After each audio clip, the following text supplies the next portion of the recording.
correspondan a dañar al aparato musculoesquelético.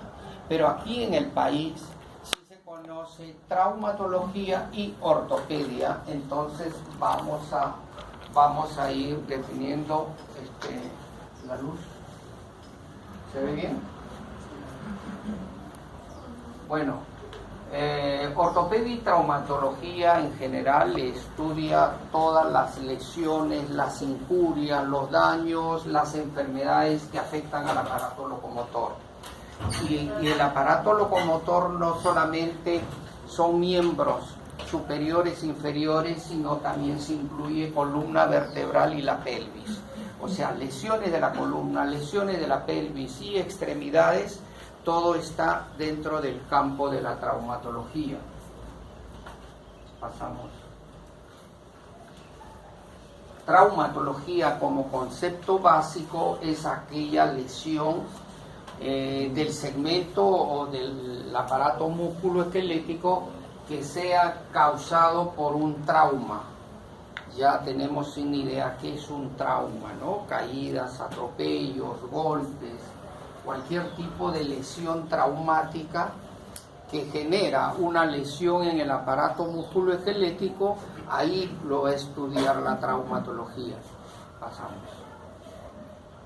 Y la ortopedia estudia enfermedades, lesiones del aparato. Podemos diferenciar claramente si un accidente de tránsito en X persona produce una fractura de la tibia, este paciente irá al departamento de traumatología, ¿no?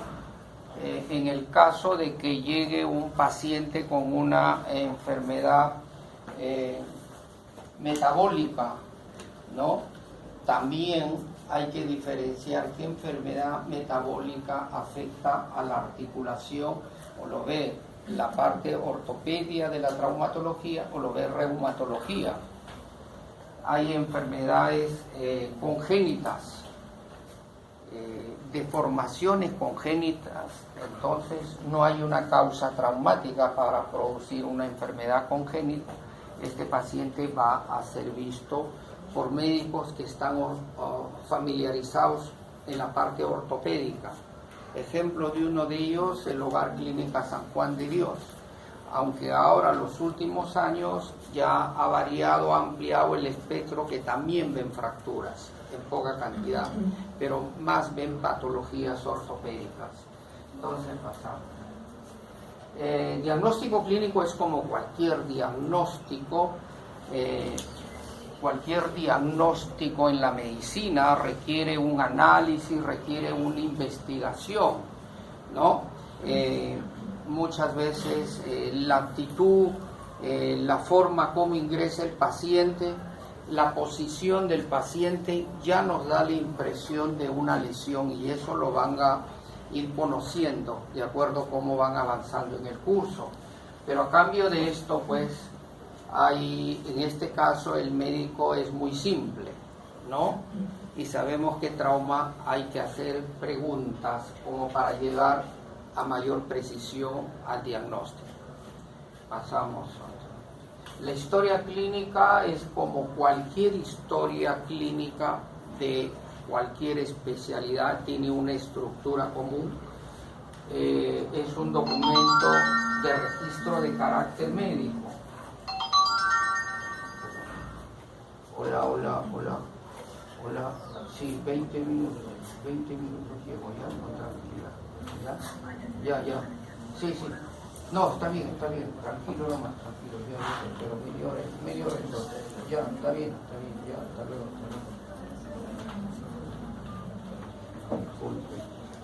No solamente es un documento de registro, sino también tiene un componente legal. ¿Qué significa eso? De que todo lo que escribimos en la historia tiene que tener características propias. En lo posible, una historia lleva la información completa. ¿Será necesario sentarnos una hora y escribir una historia completa? No, muchas veces se hace en 5 minutos, 3 minutos. Tiene que ser legible, En el caso de ustedes, a quienes no tengan una letra ordenada, hagan el esfuerzo de escribir bien porque después van a tener dificultad. Ya acabó el concepto que un garabato era lo que caracterizaba al médico, no, es a lo contrario. Pero algunos para hacer la historia hacen un garabato, pero cuando van al banco a firmar un cheque, ahí sí bien hechecito. Entonces, hacer una letra que sea legible, tiene que ser hecho con veracidad, actuado en la verdad, ¿no? Tiene que tener un orden, la historia clínica, como cualquier historia, tiene que tener un orden, tiene que ser confeccionado en forma respetuosa. Eso es fundamental. Para tener una buena historia hay que tener empatía, amabilidad, respeto a quien da la información. Ya todos sabemos que el médico es el único personaje en la sociedad, o sea, al margen del obispo, de quien es el juez, que tiene que tratar directamente con las personas sin diferenciar condiciones étnicas, sociales, cualquier tipo. Todos los pacientes son igual para nosotros, ¿no? Entonces, respeto con todas las personas. Bueno, está de más decir de que todo tipo de personas merece respeto. Y tiene que ser confidencial. Confidencial significa que salga fuera de los fines académicos de diagnóstico, de tratamientos. En el caso del expresidente que falleció, también salió informaciones y hubo procesos judiciales y hubieron sancionados por solamente expresar. Solamente podemos hacer expresiones en el caso de estudiar un caso clínico, una junta médica, pero después en lo posible no estar exponiendo la enfermedad de cada persona. Lo pueden hacer, pero con mucho cuidado. La historia clínica tiene todo lo que compone una historia clínica. La primera etapa, anamnesis, es el interrogatorio, luego la evaluación clínica, dependiendo de la lesión. Si yo tengo una lesión en rodilla, obviamente voy a evaluar en una camilla. Hay que empezar evaluando la rodilla normal a la inspección, luego vamos a la palpación, luego cuál es la característica principal de una rodilla. Es la funcionalidad, es una zona de movimiento y tiene dos tipos de movimiento, principal, flexión y extensión. Tengo que ver si la lesión ha afectado la flexión o la extensión, ¿no? En el caso de fractura de rodilla, es obvio que no se justifica movilizar la articulación porque podemos producir más daño, ¿ya?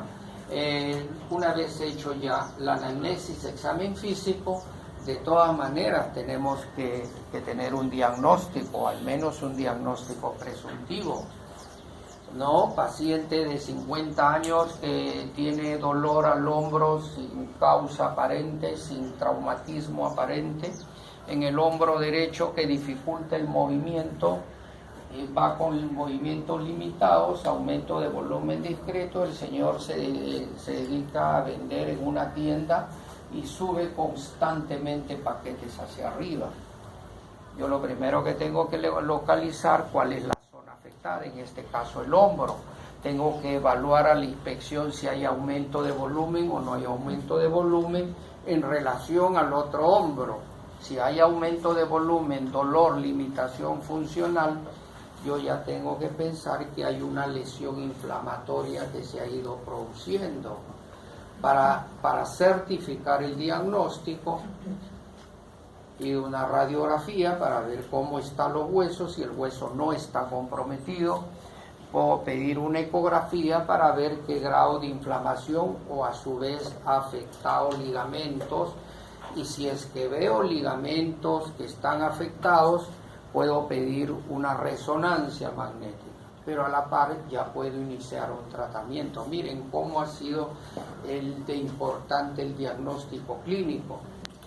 Ya, luego del diagnóstico clínico viene el diagnóstico radiológico. En traumatología se utilizan mucho los dos diagnósticos. algunos llegan, ¿qué tienes, hombro? Pídele una radiografía. Oye, no, eso no es bueno. A nadie le gustaría no esperar que el paciente, doctor, pero si no me he examinado, cosas así, ¿no? Entonces, primero el examen clínico, luego los estudios auxiliares. ¿Qué significa estudio auxiliar? Es un estudio, sea de cualquier característica, que nos va a ayudar a certificar el diagnóstico, ampliar el diagnóstico, descartar diagnósticos. Pero hay que solicitarlo con criterio. Si estamos estudiando huesos en el hombro, tendremos que empezar con una radiografía.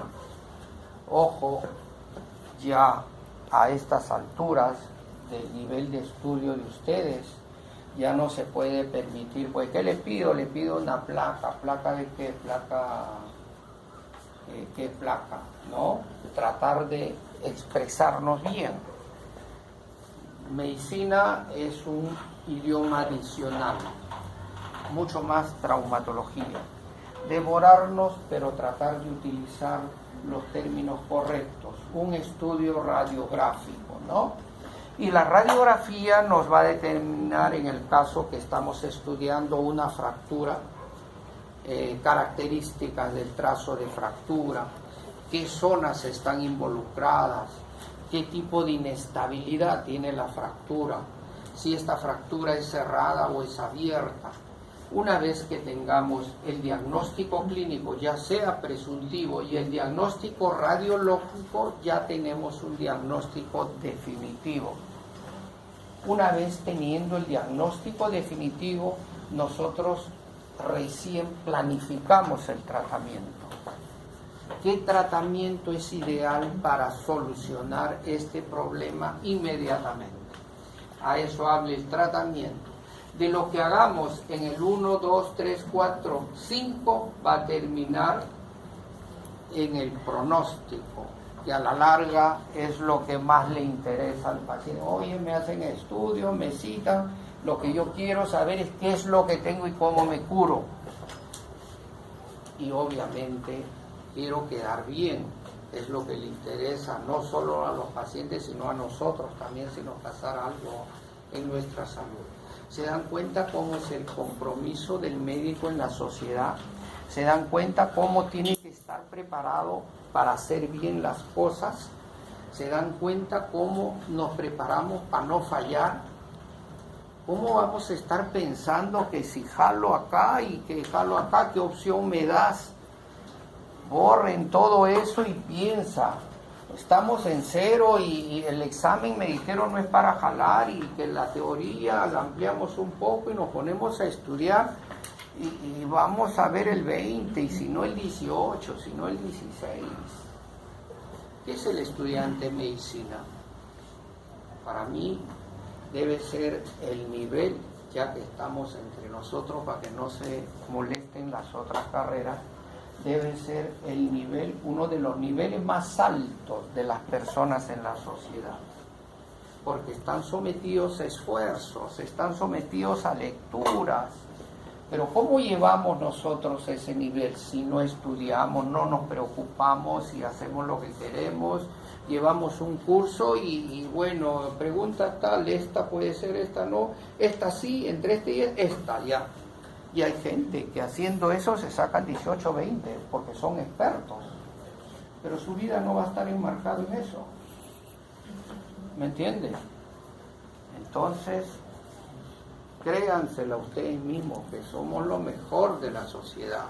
Y cuando estén ante lo demás, con mucho respeto, muestren ya personalidad.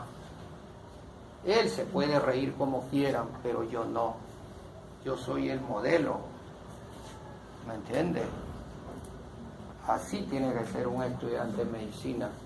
Obviamente si aspira a ser grande en la sociedad, que se le cumpla todo, de que tenía, mire, ese carrito, un bebé, van a ver que si ustedes piensan como les digo, eso van a tener de todo, pero esfuerzo, dedicación, honestidad con uno mismo. El pronóstico significa cómo queda el paciente. que le interesa a usted, le interesa, tú puedes tener un familiar, ¿cómo va a quedar? ¿No? Eso, el médico tiene que ser responsable de cómo va a quedar. Pero hay que seguir todo este protocolo de atención. Vamos a pasar. Ya el interrogatorio, probablemente le pasan y eso lo revisan, ¿no? En cuanto a dolor. Pasamos, a ver, por favor. Ya semiología, sabemos que existe. Sí, sí. Hay triadas, esto sí hay que resaltar. Neumología en un niño, patologías de pulmón en un niño, seguro que van a haber algunas enfermedades que ya representan síntomas, o hay síntomas o signos que ya te representan una enfermedad. Trauma también tiene, y lo conocen como tríada sintomática. Dolor, deformación, disfunción son signos, síntomas que son frecuentes y ya nos dice algo, hay que saberlos interpretar. El dolor es una sensación subjetiva desagradable. La intensidad de dolor frente a un trauma parecido no va a ser igual en él ni en él, ¿no? Siempre cada uno tiene características propias, pero el dolor sí hay que interpretar, hay que digerir, hay que desmenuzar qué características tiene. Me duele el muslo, ahí también le cómo es el dolor, cuándo empieza el dolor, es tipo electricidad, corriente, como agujas, qué tipo de dolor tiene, cómo calma el dolor, a qué hora se inicia, con qué calma, cuándo se incrementa más el dolor. La deformación es una alteración de la forma que yo, sin tener ningún traumatismo, veo que en el muslo aumenta el volumen asociado a dolor y se me aumenta, pero si no he tenido ningún golpe no puedo pensar en fracturas. Puede ser un hematoma, pero hematoma respuesta a qué? Tiene que haber un traumatismo para justificar un hematoma. ¿Qué estamos pensando? Tumores de partes blandas, ¿no? Que sí van creciendo. Entonces ya encamino el diagnóstico a través de estudios que nos certifiquen si hay tumor o no hay tumor, y sigo todo el protocolo de diagnóstico para luego realizar el tratamiento. Y la disfunción es una alteración de la función. Antes dimos un ejemplo de la rodilla, igual que siente dolor cada vez que muevo la rodilla, me duele. ¿Qué patrones han sucedido para producir una disfunción en la rodilla? ¿No? Sí, tuve un golpe, perfecto, un golpe. ¿Cómo fue el golpe? ¿De gran intensidad, mediana intensidad o baja intensidad? De gran intensidad, pudo haber roto el hueso, o hay algo ahí, una radiografía, hueso correcto, lesión de partes blandas, pero miren cómo vamos enfocando. O sea, dolor, deformación, disfunción son elementos que siempre tenemos que considerar y tenemos que desmenuzar para llegar probablemente a un diagnóstico.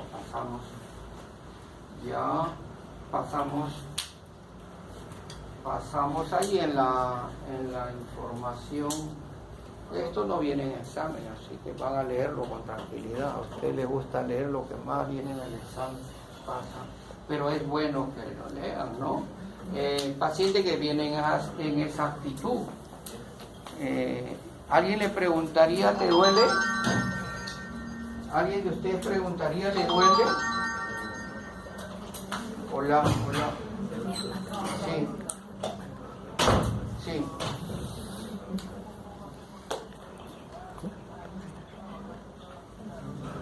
Bueno, entonces tienen que venir, pues, tranquilo. Ya, tranquilo, ya. Me dijiste media hora, ya. Sí, ya. No, me espera nomás, ya estoy en razón. Alguien preguntaría, oiga, ¿le duele? Cuando ya es expresivo con la fascia y la posición. Alguien le diría, ¿y te duele la rodilla? ¿Te duele el codo izquierdo? Ya él nos está expresando el lugar de dolor. Lo único que preguntaríamos, ¿qué le pasó, no? Que puede ser un accidente o hizo una maniobra, para tener una idea qué es lo que está pasando. En la gráfica de una inflamación características del dolor de acuerdo a la evolución, a la localización, a la intensidad, a su origen. El dolor puede tener un origen traumático, puede tener un origen inflamatorio, o cuando hay un reumatismo articular en cadera hay mucho dolor sin necesidad de haber tenido la causa. En este caso, un reumatismo, tendríamos que sospechar y solicitar el examen que confirme un reumatismo articular. Degenerativo, una artrosis, un desgaste articular, es una enfermedad degenerativa que produce gran dolor en la cadera. Si tengo una artritis en la cadera de izquierda, hay un gran dolor, pero la causa es infecciosa. Como que también existen tumores articulares. Un tumor también me va a producir dolor. Entonces, el origen del dolor tiene que ser en alguno de estos conceptos. Lo importante es cómo en el análisis, en la historia clínica, vamos orientando a que si es degenerativo, inflamatorio, infeccioso. ¿Qué nos ayuda cuando tenemos una idea? Exámenes auxiliares, como vamos a ver posteriormente. Pasamos, seguimos con el dolor, pasamos. Examen físico, peso, talla, inspección, palpación, evaluación del rango articular. También es necesario la marcha, ¿no? Paciente que aparentemente hay dolor en la cadera y lo queremos ver caminando y vemos que el dolor no es mucho porque no se nota fascie dolorosa, no se nota claudicación, ¿no? Examen neurológico se asocia mucho a las lesiones del aparato musculoesquelético y el examen vascular también. Si vemos que hay un herido de bala en el muslo, tenemos que ver si ha afectado alguna arteria importante, vemos pulsos, evaluamos también la sensibilidad, inmediatamente nos recordamos de anatomía y qué nervio importante inerva el muslo, cuál es el grado de inervación, hacia qué zona, qué elemento del nervio está afectado, ¿no? Pasamos.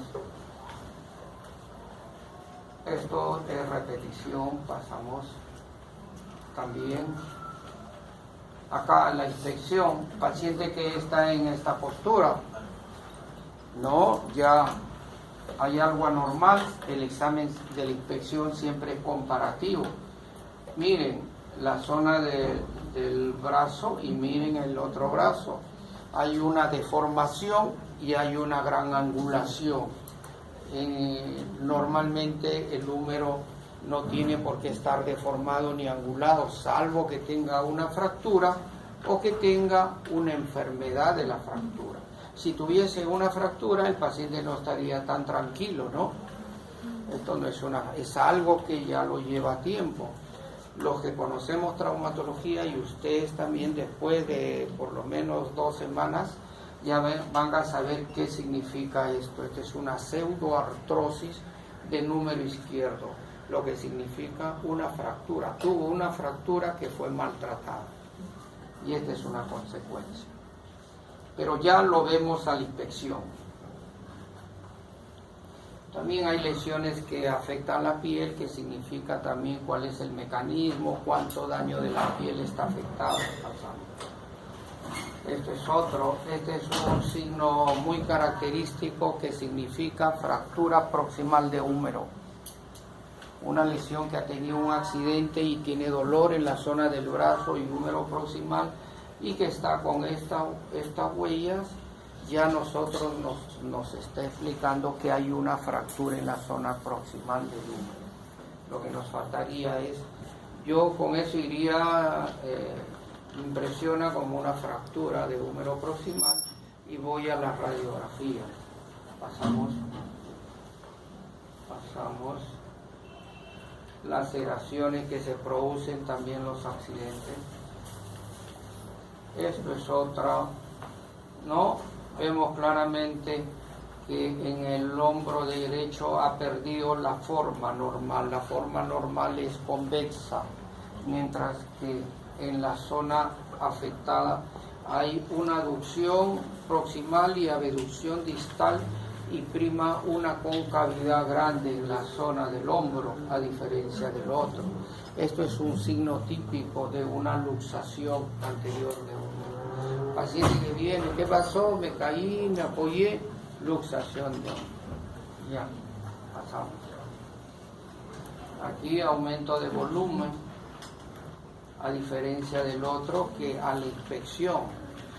No se olviden que el estudio de la inspección tiene que ser comparativo con el lado sano. Y más aún, evaluar primero el lado sano para evaluar el lado afectado. La pregunta de examen, ¿no? Es tan fáciles las preguntas.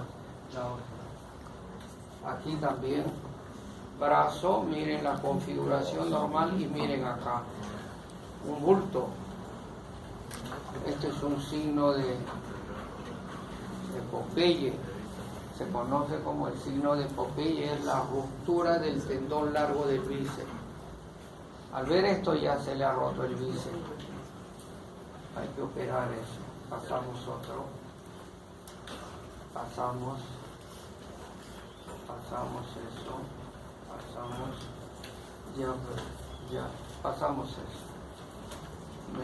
Pasamos. La movilidad, la evaluación de la movilidad se hace a través de dos procedimientos: movilidad activa y movilidad pasiva. ¿Alguien sabe qué es una movilidad activa? ¿Cómo? Activa, claro. Y la pasiva ya es la que está haciendo el evaluador. ¿Ya? La activa, la persona, a ver, mueva usted su rodilla, siga usted, ya lo hace. Pero no puedo, entonces el examinador es el quien hace los movimientos para ver hasta qué grado está la flexión. El examen físico también lleva pruebas musculares y evaluaciones neurológicas. En pruebas musculares el enfoque va para el estudio de la fuerza muscular y el tono muscular. Pérdida de fuerza o pérdida de tono ya significa una patología. Pruebas neurológicas es importante hacer. Todo paciente que tiene una fractura en húmero medio, hay que ver cómo está el estado del nervio radial. Es una lesión frecuente en las fracturas de húmero. Y estos son los exámenes que se realizan. Examen vascular.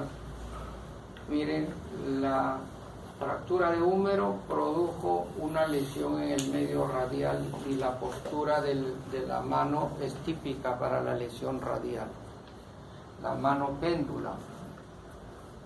Eso significa que al reparar el hueso hay que reparar también el nervio. Ya. Hemos hablado clínicamente cómo tenemos un diagnóstico o al menos tenemos una presunción diagnóstica. Lo otro es el estudio radiológico, cómo hacer un estudio radiológico.